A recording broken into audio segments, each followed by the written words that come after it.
یه دختر توریست برای سفر آلمان رو انتخاب میکنه. وقتی به برلین میرسه با یه مرد روانی آشنا میشه که این مرد به بهونه دوستی با دختران جوان اونها رو به خونش میبره و دخلشون رو میاره. توصیه میکنم تا آخر ببینی و اگه تازه با این کانال آشنا شدی حتما لایک و بزن، سابسکرایب کن و زنگوله کنارش هم فشار بده.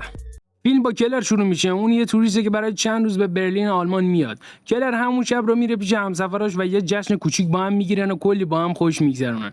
اون به عکاسی خیلی علاقه داره. کلر بعد عکاسی وسایلش رو جمع میکنه و آماده رفتن به گشت و گذار میشه داخل شهر. اما قبلش میره فروشگاه یه مقدار خرید میکنه. اون میره به کتابخونه شهر و نظرش به یه کتاب هنری جلب میشه.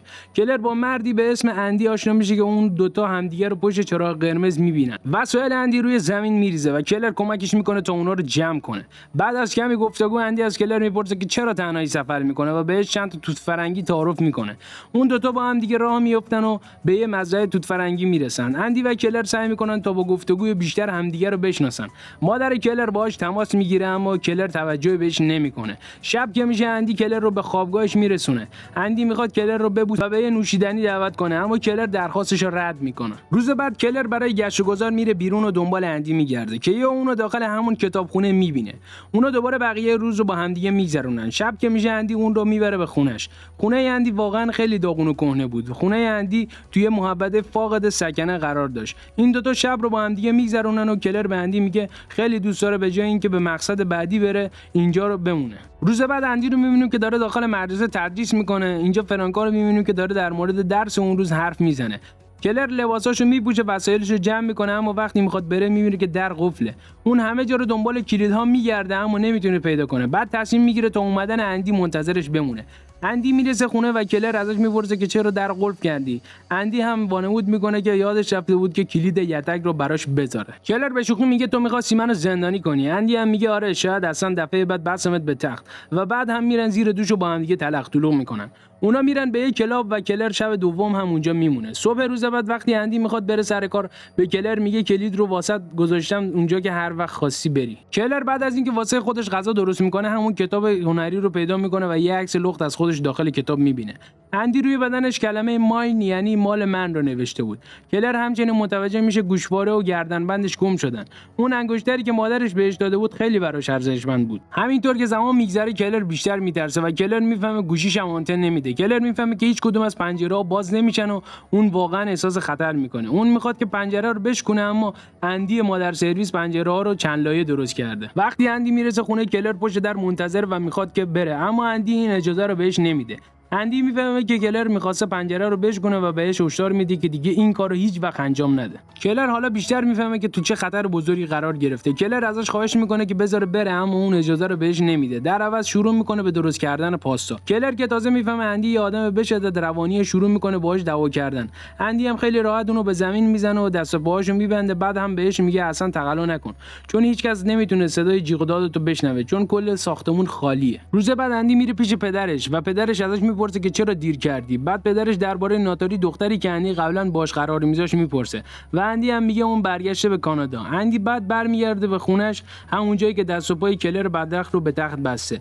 اندی کلر رو باز میکنه تا بتونه دوش بگیره اما کلر یه دسته موی بلوند داخل همون پیدا میکنه و میفهمه یه دختر دیگه هم قبلا اونجا بوده و حالا بیشتر هم میترسه. اندی به کلر میگه از قول اون به مادرش پیام داده و بهش گفته که حالش خوبه. روز بعد که اندی میخواد بره سر کار دستای کلر رو باز میذاره و قبل از رفتن تمام کلیدها رو توی جعبه قفل شده روی تاقچه قرار میده. کلر کل خونه رو میگرده و این دفعه یه پیچگوشی زیر کاناپه پیدا میکنه. اندی سر کار با همکار سر اینکه توی لیوانش قهوه خورده بحثش میشه. وقتی برمیگرده خونه کلر رو میبینه که داره یه پازل رو حل میکنه و تصمیم میگیره بهش کمک کنه. کلر هم از این فرصت استفاده میکنه و محکم پیچگوشی رو روی دستش میکوبه. کلر کلیدها رو از روی زمین برمی‌داره، در آپارتمان رو باز میکنه و از پله‌ها میره پایین تا به حیاط میرسه اما در حیاط بساسمنه نمیتونه بازش کنه. اندی هم میاد سراغش و برای تلافی انگشتای کلر رو لای در له میکنه. بعدم کلر رو برمیگردونه داخل آپارتمان. همون روز اندی دوباره به دیدن پدرش میره. وقتی برمیگرده خونه کلر سعی میکنه باهاش با آرامش صحبت کنه و بهش میگه که دلش برای مادرش خیلی تنگ شده. اندی هم میگه دلتنگی برای کسی که دیگه هیچ وقت قرار نیست ببینیش بیفایده است و میگه بجاش تو منو داری. اندی شروع میکنه گرفتن عکس تو حالتهای مختلف از کلر. روز بعد تو کلاس ورزش توجه اندی به همون دختره یعنی فرانکا جلب میشه. در همین حال کلر سعی میکنه با سرش در رو باز کنه که البته موفق هم نمیشه. اون یادش میاد که اندی تمام وسایل تیز و مهم داخل همون جعبه قفل میکنه. وقتی اندی برمیگرده خونه شروع میکنه به شستن کلر داخل حموم که یهو کلر میفهمه فرانکو هم اومده اینجا. اندی هم بهش میگه صدا در بیا دخترا رو میکشم. اندی و فرانکو شروع میکنه با هم لاس زدن که فرانکو یهو کلر رو میبینه. اندی به فرانکو میگه که اون دوست دخترمه و فرانکو هم از اونجا میره. کلر اسم دخترها رو ازش میپرسه، اما اندی شروع میکنه به کوتاه کردن موهاش و باز هم ازش عکس میگیره. زمان همینطور میگذره و کریسمس فرا میرسه. اندی همیشه مثل یه اسباب بازی با کلر رفتار میکنه. کلر هم بعد از یه مدتی رفتارهای عجیب و غریبی از خودش نشون میده، اما اندی هم اونو میزنه و ازش میخواد که نرمال باشه. بعد هم میره پیش پدرش. اینجا کلر رو میبینیم که داخل خونه گیر افتاده و برق هم نیست. هوای خونه خیلی سرده و اون به سختی واسه خودش غذا درست میکنه. اندی میبینه که پدرش مرده. اون خیلی ناراحت میشه و بعد به پرستار پدرش زنگ میزنه و خبر میده. کلر ناخونه یه دختری رو زیر تخت پیدا میکنه. بعد از چند روز اندی برمیگرده خونه. کلر میخواد باهاش همدردی کنه، بعد اونا همدیگه رو بغل میکنه. کلر اشاره‌ای به قطعی برق نکرده و به اندی گفت فکر کردم که دیگه هیچ وقت نمیای. کلر به آروم کردن اندی ادامه میده. اونا با هم اشبازی میکنن. کلر کم کم میفهمه که باید به این وضعیت عادت کنه. اندی به عنوان کادوی کریسمس به کلر یه سگ و یکی از کتاب‌های پدرش رو هدیه میده. کلر از اندی میپرسه که چرا منو انتخاب کردی. اندی هم میگه من تو رو تصادفی در حال عکاسی از یه زن دیدم و یه نقشه کشیدم تا بتونم همدیگه رو به صورت اتفاقی تو کتابخونه ببینیم. کلر از اون درباره دختر قبلی میپرسه، اما اندی جوابی بهش نمیده و اون رو نادیده میگیره. اما یه بار یه پسر بچه میاد پیششون و میگه پای برادرش آسیب دیده. تو همین فرصت کلر از پسر بچه میخواد که بره و کمک بیاره، اما اون پسر بچه میترسه و فریاد میزنه و میگه ولم کن. اندی هم میفهمه که کلر میخواسته چیکار کنه.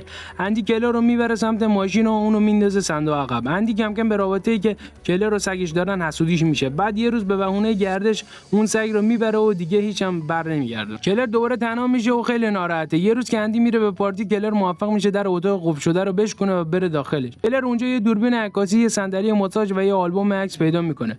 توی اون آلبوم عکس عکسای یه دختر بلوند رو میبینه که قبل از اونجا بوده. اندی یه دختر توریست دیگه رو پیدا میکنه و سعی میکنه به همون روشی که کلر رو گول زده اون رو گول بزنه، اما موفق نمیشه. اون دختر با دوستش میره. بعد کلر متوجه یه آدمی میشه توی ساختمون روبروی زندگی میکنه. کلر سعی میکنه هر کاری بکنه تا اون متوجهش بشه. پیرمرد هم متوجه میشه و میاد تا با کلر کمک کنه، اما اندی بعد موقع میرسه و اون پیرمرد رو با یه چکش میکشه. اندی به کلر میگه تقصیر توئه که اون مرد، حالا باید کمکم کنی برش داریم و بسوزونیمش.